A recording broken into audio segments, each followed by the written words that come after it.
Inilah rumah keduaku. Tempat aku bertemu dengan passionku sendiri. By doing what you love, you inspire and awaken the hearts of others.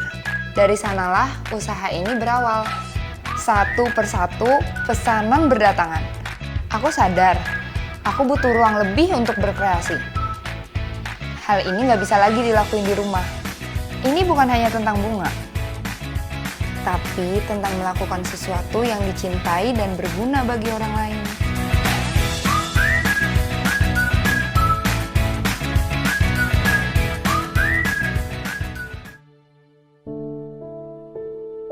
Pandemi sempat membuat semua kegiatan terhenti. Gak ada yang bisa dilakukan selain terus menyimpan harapan dan semangat agar usaha ini terus bertahan. Kita tidak boleh kalah sama keadaan. Segala usaha harus terus jalan. Aku senang berada di sini. Selama kita masih bisa berusaha.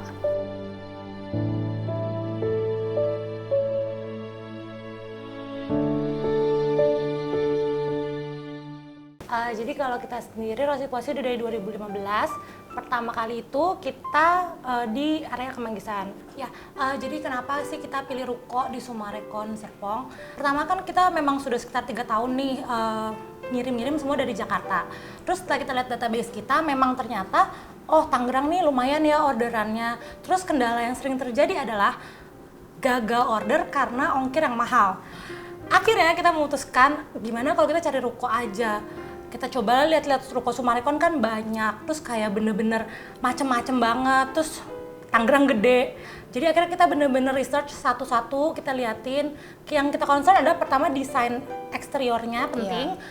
Yang kedua jaraknya, kita juga ngecek-ngecekin ke daerah Tangerang lainnya, itu oke nggak sih? Nah sampai akhirnya kita ketemu di sini. Dan awalnya kita lihat wah sepi banget ya. Terus habis itu memang dengar-dengar dari orang-orang yang memang paham properti, mereka bilang ini kedepannya akan rame nih. Dan bener aja dalam kurang dari setahun. Bener-bener pas kita pindah itu kita masih cuman kita dan beberapa toko, sekarang udah kayak hampir full. Bahkan kayak teman kita yang mau di sini pun udah sampai nggak kedapetan. Dan berkat kita memilih ruko juga, kita jadi dapat banyak customer walk-in. Karena ini area yang strategis, jalan yang gede, area parkir yang luas, memungkinkan mereka banget untuk datang ke sini langsung. Selain karena pengirimannya tadi, jujur aja karena selama ini ngerjain yang di Tangerang itu mostly kayak di rumah saya, jadi kayak rumah pribadi, beda aja feelingnya kalau seandainya kita punya tempat sendiri yang memang tempat usaha, ruko gitu, yang khusus buat usaha. Selain juga supaya nggak terlalu barang-barangnya berantakan di mana-mana di rumah kecampur-campur, juga untuk alasan security juga, karena kan banyak customer datang ke rumah untuk lihat-lihat, untuk workshop. Karyawan kalau kerja di rumah terus tuh agak kurang nyaman mungkin ya kalau seandainya makin lama makin banyak, dan juga itu kan juga ada orang-orang rumah gitu. Jadi enaknya kalau seandainya di ruko karyawan juga berasa kerja gitu, kayak emang ini tempat kerja mereka gitu. Jujur bisnis kita ini bisa sampai segini tuh kan karena kita dari awalnya online. Tapi karena bisnis kita ini bisnis kreatif, mengandung warna, bentuk, tekstur, punya showroom itu sangat penting. Jadi mereka bisa datang langsung, lihat. Tambah lagi sekarang kalau bisnis online kan untuk sosial media dan advertising pasti kayak warna itu bisa berubah di layar. 1, 2, 3 bisa berbeda-beda. Jadinya mereka terlebih lagi kayak klien-klien yang untuk dekor wedding, mereka pengen tahu banget bunga mereka seperti apa. Jadi mereka butuh datang, lihat, smell. Kadang-kadang orang suka kayak mau yang wangi nih, yang ini wangi nggak? Mana bisa kita kirim online. Jadi kita harus ayo main aja ke tempat kita. Jadi kalau misalkan ngajak klien-klien yang mau meeting ke ruko, mereka bisa lihat langsung. Terus udah gitu enak kan, mereka ada di bawah ada kafe, habis itu ada tempat-tempat makan. Jadi sembari meeting ketemu kita, mereka juga bisa refreshing, nyoba-nyoba makanan sekitar sini. Untuk prospek bisnis, semenjak kita buka ruko di Sumarekon Serpong, kita mulai melihat potensi-potensi baru yang sebelumnya kita nggak ngeh gitu. Jadi kalau tadinya kita cuma fokus sama karena ini perumahan, jarak kirim bunga ke sekitaran perumahan itu lebih dekat. Ternyata nggak cuma itu. Jadi karena di sini tuh lokasinya dekat sama kampus, dekat sama venue-venue wedding yang mulai-mulai orang juga tahu dan kenal dan banyak dipakai. Jadilah muncul klien-klien baru dari situ. Jadi kalau misalkan selama pandemi ini dari kitanya sendiri juga kita melakukan banyak usaha untuk supaya biar bunga yang kita kirim ini aman, kita benar-benar extra care. Kita juga mensosialisasikan, kita kasih lihat cara kita rangkai, kita pakai masker pastinya, dan juga kita produk akhirnya tuh kita spray disinfektan gitu supaya customer juga merasa aman lah. Sejak customer kita udah mulai berani order lagi, jadi kita makin optimis banget sih ini akan membaik dengan cara yang berbeda gitu. Kita sedang berada di tatanan kehidupan sosial yang baru, new normal. Kita butuh beradaptasi, begitupun dengan dunia usaha.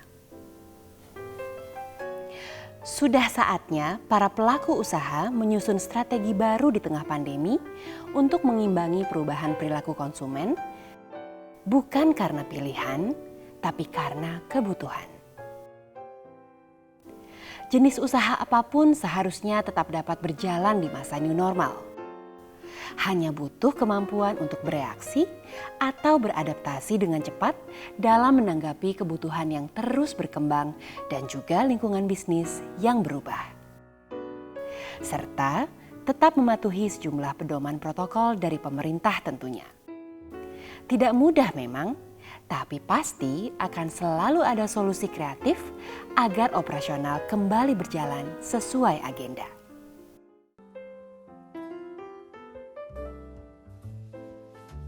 Bu Magda, apa kabar Bu? Baik, Mel. Ketemu lagi Melani kita ya. juga sehat? Alhamdulillah. Bu, sekarang saya kepingin ngobrol sama Ibu mengenai dunia usaha di masa pandemi ini. Dari kelas yang kecil sampai kelas atas pun semua terdampak Iya, secara betul. financial. Iya. Bagaimana sih Bu mengenai dunia usaha yang saat ini sedang survive gitu ya? Iya. Memang betul hal seperti ini itu dirasakan oleh hampir seluruhnya ya, Mel ya. Memang ada sektor-sektor tertentu yang dia menyediakan sesuatu yang sangat dibutuhkan di era ini sehingga bisnisnya justru makin baik gitu ya. Tapi kebanyakan mereka harus survive gitu ya, belajar untuk survive. Terus terang aja Mel, saya tuh kagum dengan bangsa kita ini gitu ya. Coba kalau Mel dalam kehidupan sehari-hari, apakah berasa bahwa waduh semua kayaknya sedih gitu ya? Tidak loh. Gitu. Mereka malah berusaha dengan situasi seperti ini sehingga dengan begitu kreativitasnya keluar, mereka memanfaatkan jejaring dan mereka itu punya jiwa kegotong royongan yang sangat baik gitu. Ya. Sehingga akan ada survival ways yang cukup untuk bisa menyelamatkan usahanya. Sehingga di saat nanti COVID itu sudah berlalu, mungkin mereka justru punya usaha yang baru, ya kan? Atau mereka sudah sangat terlatih sehingga mereka siap untuk berlari lebih kencang lagi, gitu. Nah, inilah yang hebat, gitu, ya kan? Kita kan bangsa pejuang ya Bu ya. Betul. Kita bisa kembali bangkit. Bisa kembali bangkit. Justru kita malah berpikir keras, memutar otak sehingga timbul satu kreativitas yang baru. Bahkan bisa menjadi mungkin new stars, gitu ya. Betul. Itulah yang hebat gitu. Dan juga jiwa kegotong royongan kita ini gitu. Misalnya nih Mel, contoh ya. Satu orang yang tadinya tidak pernah berbisnis makanan, tiba-tiba dia jadi karena work from home dia jadi harus masak gitu ya. Nah dia coba-coba lah gitu, buka PO gitu ya. Nah pasti kan ini diinfokan ke orang-orang terdekatnya dulu. Nah ini supportnya itu luar biasa Mel, yang saya lihat. Kalau bangsa Indonesia itu begitu pasti. Kalau kita lihat, aduh ada saudara kita atau ada teman kita, ada kenalan kita yang baru buka usaha, ayolah kita cobain sambil mensupport dia.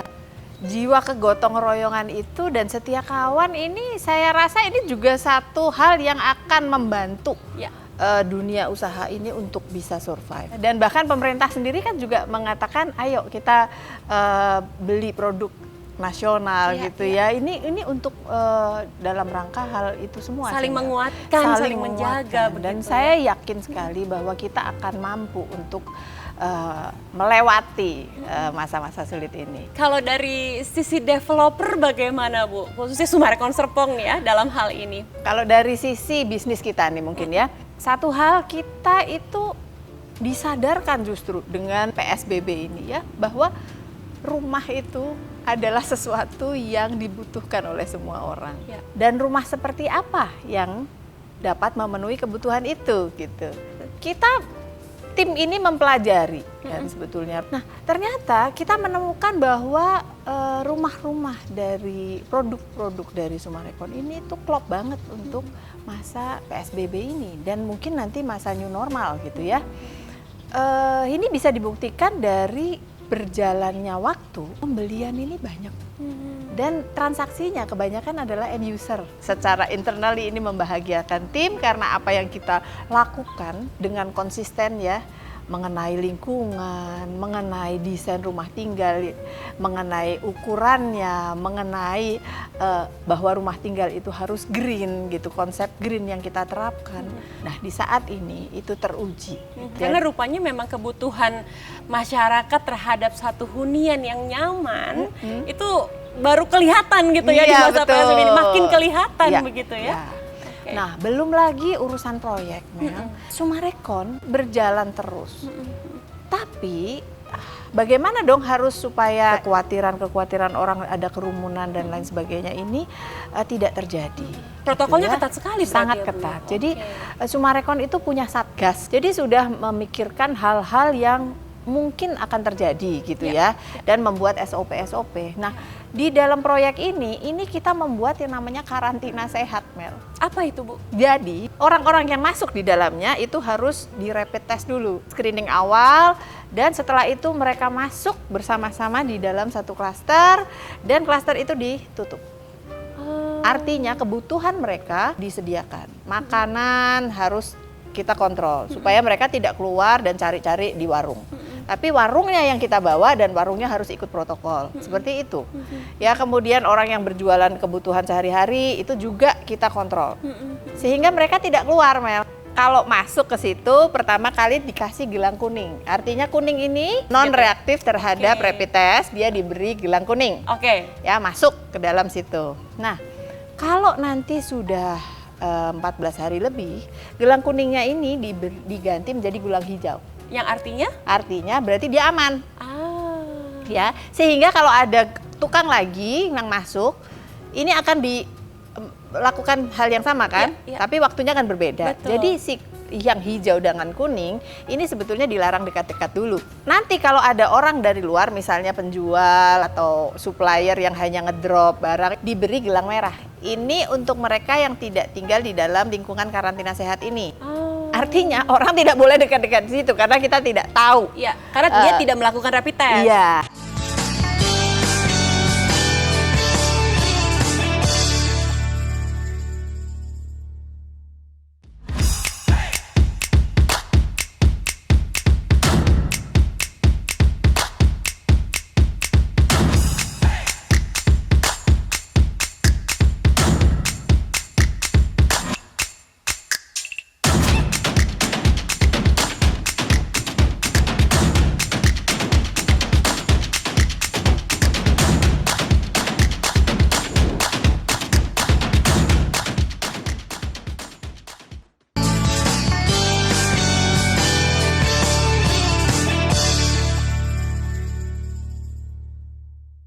Kenapa sih, Bu, kok bikin sampai segitunya? Ya, jadi sebetulnya gini, Mel. Kita tuh yang utama adalah kita pengen membantu pemerintah. Kalau kita menutup proyek, itu tukang-tukang nggak makan ya, Mel. Ya kan? Dan yang kedua adalah sebetulnya kita ingin tetap bisa memenuhi janji kita kepada konsumen. Ya, itu sebagai bentuk komitmen. Kita pengen pekerja yang bekerja di sini ya sehat, pekerjaannya juga tepat waktu, kita serah terimanya tepat waktu, kualitasnya juga tetap bagus, jadi everybody happy. Wow, keren banget. Jadi memang sudah dipikirin secara matang ya, Bu ya, dari awal ya. Iya. Oke, itu tadi untuk hunian ya, Bu ya. Kalau untuk komersialnya sendiri yang ada di Sumarekon Serpong ini bagaimana untuk tempat usahanya sendiri? Jadi kalau prospek ruko tuh gimana sih ya gitu. Banyak orang yang nanya, apakah dengan situasi pandemi COVID ini ruko jadi kurang peminatnya gitu. Ternyata tidak, Mel. Gitu. Ya. Karena orang yang tadinya hobi terus mulai dengan PO itu tiba-tiba bisa besar sekali dan dia tuh pasti butuh tempat. Nah, dia juga mikir, semua kan yakin, Mel, bahwa pandemi ini pasti akan berakhir saat ditemukannya obat dan vaksin. Nah, jadi nggak ada salahnya Ya. investasi dari sekarang sambil mereka mungkin bisa mulai merintis usahanya dari situ, ya kan, tanpa mengganggu rumahnya gitu kan. Dan pada saat nanti benar-benar kembali seperti semula, mereka sudah punya investasi yang bagus. Justru sudah malah punya punya usaha bonus, yang ya? bagus, malah punya bonus. Iya, benar, gitu. benar, Dan benar. ya itu tadi, kalau Mel tadi tanya, Sumarekon lakukan apa sih bagi orang-orang yang beli ruko ini? Kalau mereka membuka usahanya, ini kita biasanya memberikan insentif. Oh iya? Iya, Jadi diberikan insentif gitu iya ya, Bu? Mel. Wow. Gitu. Jadi inilah bentuk dukungan dari Sumarekon ya. Sekarang kan banyak orang yang akhirnya berpikir, ya sudahlah kalau saya mau bikin usaha, ya online saja. Gimana menurut Ibu? Jadi usaha online menurut saya ini adalah suatu keniscayaan, Mel. Karena teknologinya ya ada, orang-orangnya sudah terbiasa menggunakannya gitu ya. Tapi dari pengalaman dan dari teori-teori yang saya dapatkan gitu ya, bahwa usaha online pun ini tetap membutuhkan offline. Oke. Ya, jadi sekarang ini banyak perusahaan yang ya online-nya juga jalan, bagus, tapi dia tetap punya offline. Sebabnya apa? Ada macam-macam. Sebabnya karena memang jenis usahanya itu sendiri membutuhkan harus ada offline. Karena misalnya harus menyentuh gitu ya. Secara langsung gitu Secara ya? langsung, misalnya jenis bahan gitu, Iya. dijelasin seperti apapun itu akan susah. Betul. Tebal atau tipis, misalnya kain, itu orang harus pegang itu supaya bisa tahu nih jatuhnya seperti apa. Ya. Baju, kalau model tertentu, pantas nggak dipakai saya? Warnanya sebetulnya dengan kulit kita cocok Nah, nggak? itu juga, kan ya. benar. Nah, itu membutuhkan offline. Kemudian ada jenis misalnya masakan. Masakan itu hanya enaknya kalau selesai dimasak langsung disajikan. Betul. Nah, kalau dia harus mengalami perjalanan dulu, misalnya yang tadinya crispy jadi nggak crispy, gitu. Ya kan? Nah, ini tidak bisa gitu digantikan dengan online. Itu ya kan? Iya, Nah, benar. Untuk kuliner ini sendiri pun mereka kan butuh storage ya, Bu ya. Betul. Butuh tempat juga iya, untuk tempat menyimpan. untuk menyimpan, makanan, benar. untuk memasak. Kalau untuk saya pribadi nih Bu, Ya. berdasarkan pengalaman, saya kalau pesen makanan gitu ya, saya lihat ada yang menarik gitu online. Saya harus tahu dulu tempat usahanya di mana Betul, offline-nya. offline-nya. Paling tidak saya yakin gitu bahwa Bersih nggak sih? nggak? Iya. Betul. Karyawannya seperti apa sih? Ya. Iya kan? Nah, ternyata memang usaha itu ya bagusnya ada online, ada offline. Kantor itu juga membutuhkan offline. Ya, tentu Ya kan? Bu, ya. Apalagi sekarang harus distancing gitu kan, kebutuhannya ruangannya lebih banyak. Kemudian juga ada perkantoran seperti misalnya notaris yang harus AJB. Nggak Ini mungkin kan ya, nggak mungkin. online.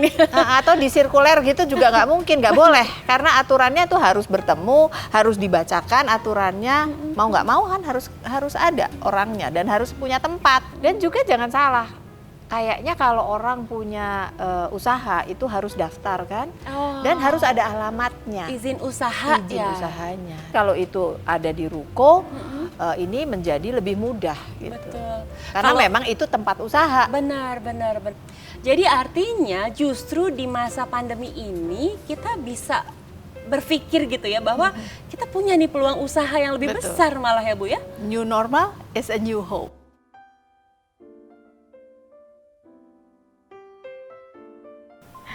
Profesi sebagai interior designer sudah mulai dari 2004. Kemudian dari tahun ke tahun kita mempelajari bahwa klien itu sekarang tidak hanya happy kalau interiornya sudah full, tapi dengan style and decor, feel yang kita dapat malah nambah dari apa yang pertama kali kita propose. Keunikan ataupun perbedaan CST Co Store ini adalah di sini kita ingin mendeliverkan produk lokal, masing-masing designer delivery the products, terus pengrajin, seniman, everything is here itu original. Kenapa lokal sih? Kenapa original sih? Ya kenapa tidak? Kenapa kita tidak memajukan produk Indonesia sendiri dengan desain original dan produksi masyarakat kita sendiri, dan keunikan 1-2 barang itulah yang menjadi kelebihan nanti untuk diri kita sendiri dan tidak hanya end user tapi teman-teman seprofesi juga. Nah, di sini tidak hanya CST Co yang menjual aksesoris, and home furnishing, tapi saya sebagai interior designer juga ada office di atas. Jadi pertama kita bisa konsultasi desain, kita bekerja sama dengan berbagai klien. Kita juga punya aktivitas workshop untuk mendelivery pengetahuan tentang produk yang kita jual. Yang kita concern bukan hanya menjual, tapi ingin memberitahukan ke pembeli ya, intinya yang mereka pakai itu aman. Apa sih yang aman? Berarti dari ingredientnya. Misalnya parfum yang vegan, aromaterapi organik, madu organik. Nah dari workshop itu kita akan delivery, membagi, sharing ilmu, info. Bagaimana sih home production ribetnya seperti apa, detailing processingnya seperti apa. Dan dari situ ingin customer menghargai. Yang dibeli itu adalah yang benar-benar original. Dan itu yang kita pengen galakan, yaitu produk lokal.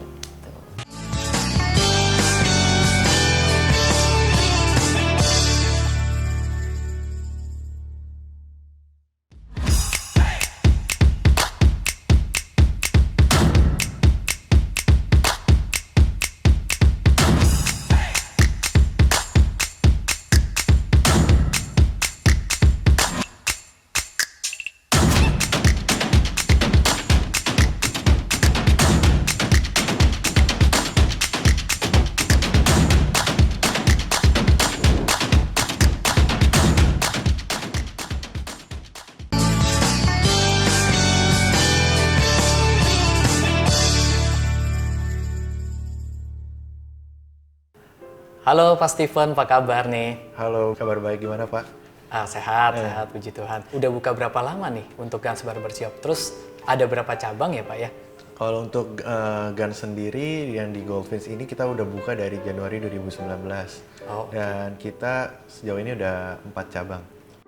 Bagaimana bisnis barbershop ini Pak? Di 1,5 tahun ini sih untuk di Goldfinch cukup bagus ya perkembangannya dan termasuk yang rame juga. Oh rame ya Pak di sini ya? Iya betul. Di sini sih sebulan kurang lebih tamunya bisa sekitar 1.000 customer juga. Jadi kalau misalkan hari biasa mungkin sekitar 25 lah. Tapi kalau untuk weekendnya yang lumayan sekitar bisa 40 ke 50. Pengunjungnya meningkat di iya, akhir. Betul. Selama beberapa bulan ini kan ada anjuran pemerintah nih bahwa kita usaha barbershop belum boleh buka. Nah dari Guns Barbershop sendiri seperti apa ya Pak ya? Ya, selama PSBB kemarin pun kita juga ikutin anjuran pemerintah, tapi juga di saat kita tutup pun kita juga memikirkan gimana sih kira-kira apa aja yang harus kita siapkan dan protokol-protokol apa aja yang harus kita siapkan. Jadi di saat ntar kita udah boleh buka, kita udah siapin untuk menyambut new normal itu. Jadi pas kalau misalnya ntar ada tamu yang datang juga udah bisa ngerasa nyaman untuk datang ke barber kami. Oh oke.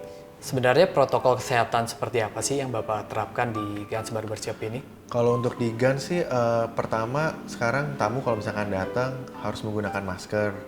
Terus juga dicek suhunya, jadi kalau misalkan suhunya itu di atas 37,3 dengan termogan kita tolak, mohon maaf. Dan kita juga jelaskan, karena kalau misalkan di atas 37,3 itu kan juga cukup bahaya untuk selain untuk karyawan kami dan juga bisa membahayakan tamu yang lain. Kemudian sebelum masuk juga setiap tamu juga harus menggunakan hand sanitizer, jadi biar lebih bersih tangannya. Dan juga dalam penanganan karyawan kami juga menggunakan masker, terus juga menggunakan hand sanitizer terlebih dahulu, terus juga menggunakan face shield, terus sekarang juga menggunakan sarung tangan yang sekali pakai. Tiap tamu yang sudah selesai kita bersihkan semua, dari jubahnya, dari alat cukurnya, guntingnya, sisirnya juga kita bersihkan semua dengan disinfektan sih biar lebih bersih juga. Karena tujuan kami juga kan ingin membuat tamu yang datang pun nyaman dan juga karyawan kami yang kerja di sini pun juga ngerasa aman dan nyaman juga. Apalagi di barbershop nggak bisa online juga kan, dan kita pun emang kemarin selama PSBB dan kita tutup pun ada beberapa customer meminta kami untuk datang ke rumahnya. Tapi kita juga nggak tahu nih apakah rumahnya benar-benar dijaga untuk sterilnya, untuk dijaga untuk kesehatannya. Jadi kami mau menghindari lah risiko-risiko itu, kan bahaya juga dampaknya untuk ke karyawan-karyawan kami yang lainnya atau tamu yang nantinya akan datang ke tempat. Berarti Bapak untuk ke depannya ini Guns Barbershop sangat optimis ya bahwa usaha ini akan berlangsung dengan baik. Saya sangat optimis sih karena pertama dari dukungan customer-customer juga yang kami lihat di saat kami tutup pun banyak yang menanyakan kapan Gans ini buka. Apalagi di cabang ini yang di Goldfinch untuk tempat ini yang paling lebar dibanding cabang lain. Dan makanya mungkin membuat itu customer lebih nyaman juga karena kan lebih lebar juga. Di Goldfinch saya melihat lokasi ini sangat strategis, di mana ini letaknya cukup di tengah juga. Jadi lokasi ini sangat baik dan juga sangat ramai. Untuk omset pun walaupun ini masih yang paling baru 1,5 tahun, tapi ini omsetnya juga termasuk yang terbaik dibanding cabang yang lain. Ntar sudah mulai lancar pun juga ada rencana untuk buka cabang yang lain sih. Dan ya kalau misalkan ada lokasi-lokasi yang menarik, pasti akan kami coba buka. Oh, kebetulan nih Pak, kita kan rencana memang ada mau launching Ruko Maxwell. Untuk Ruko Maxwell ini, kelebihannya berada di jalan arteri utama menuju Simfonia Urban Lake Park. Selain lokasinya berada di Scientia, itu sangat dekat dengan beberapa universitas seperti UMN dan Pradita. Lalu kita juga sangat dekat dengan SDC Building, juga Scientia Square Park. Jadi sebenarnya secara lokasi ini udah sangat baik, juga berdekatan dengan ruko di sebelahnya, Alogio, dan juga ada 13 klaster. Depan ruko itu juga ada teras depan, Pak.